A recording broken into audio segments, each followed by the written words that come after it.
South Africa's foreign policy is in self-destruct mode, and this latest development tarnishes the country's standing in the world even more. Here's what happened. So it's no secret that South Africa's standing on the world stage is getting increasingly worse as it continues to alienate itself from the US and the West, while gravitating towards the likes of Iran and its Islamic radical proxies. And while there are plenty of warning signs there to tell South Africa, or specifically the ANC government, to stop in its tracks, the government just seems to refuse to listen, as is exhibited by this latest ridiculous stunt. But before we get into it, could I please remind you to subscribe to the channel? It's entirely free, and all you have to do is click on the subscribe button below this video.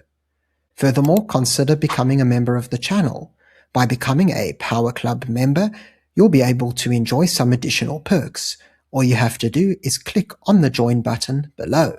Now let's get into the video. So a couple of days ago, the South African government, led by the ANC, held what is called the Hague Group's latest meeting in Cape Town. So as explained on its official website, the Hague Group is a global bloc of states committed to coordinated legal and diplomatic measures in defense of international law and solidarity with the people of Palestine.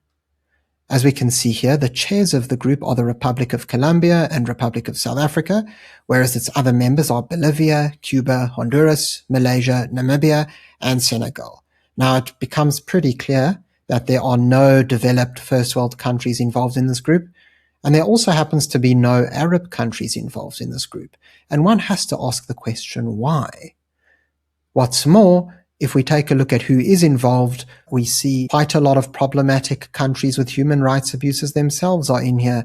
We know the difficult past of places like Colombia, Bolivia, and then of course Cuba was a communist dictatorship and still isn't a free society, by the way. But rather than simply being a member of this group, South Africa seems to have decided that it's become very good at hosting events. After the G20, we saw how Ramaphosa and the ANC really loved basking in the limelight, and it seems that over here, it's really no different. So as we can see from the event's promotional poster, quite a few guest speakers were invited, but the top two names are obviously the most important for this discussion. So first up is Naledi Pandor, the former Minister of Durko. Now, of course, Pandor is no longer a minister. She's no longer in government officially, but she does still very much have a influential role within the ANC and the foreign policy agenda of the country. But the more important name to take note of is Zane Dangor, who is the Director General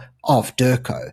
Now, the reason why I say that Dangor is such an important figure to take note of is because, yes, Ronald Lamola may be the Minister of Durko, but Dangor plays an equally important, if not even more important role.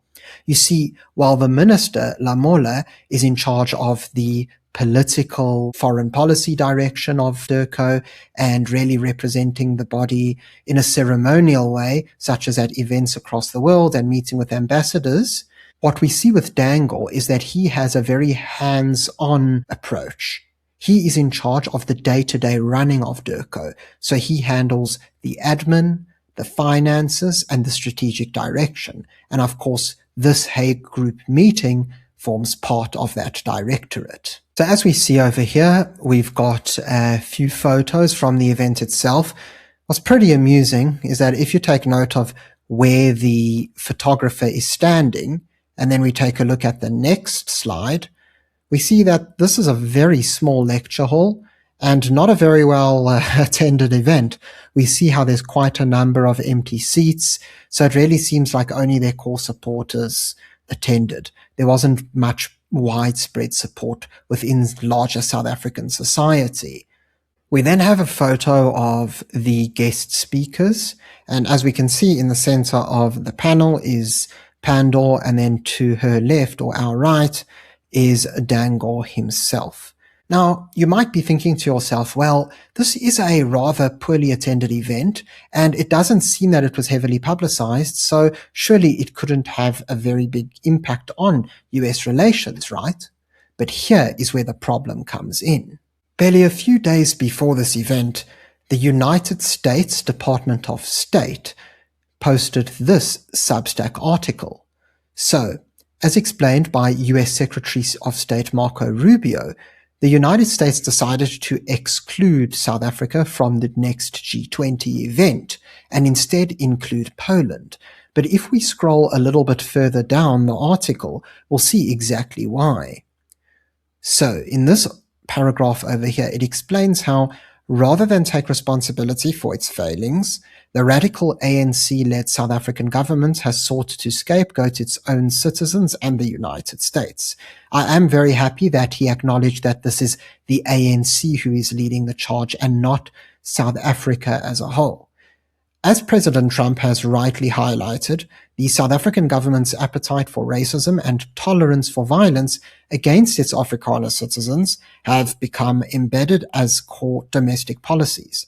It seems intent on enriching itself while the country's economy limps along, or while South Africans are subject to violence, discrimination, and land confiscation without compensation. And so clearly the US is taking note of the antics that the ANC is getting up to within its domestic policies.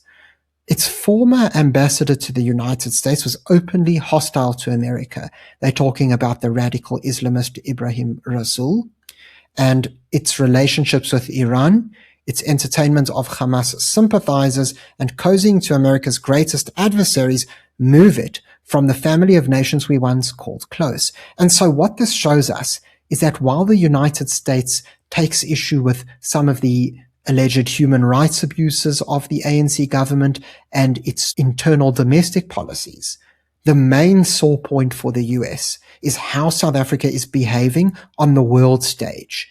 It's how South Africa, or specifically the ANC-led government, is gravitating towards Iran as well as its proxies in Hamas, Hezbollah in Lebanon, the Houthis in Yemen, and then of course distancing itself away from the United States and other Western allies.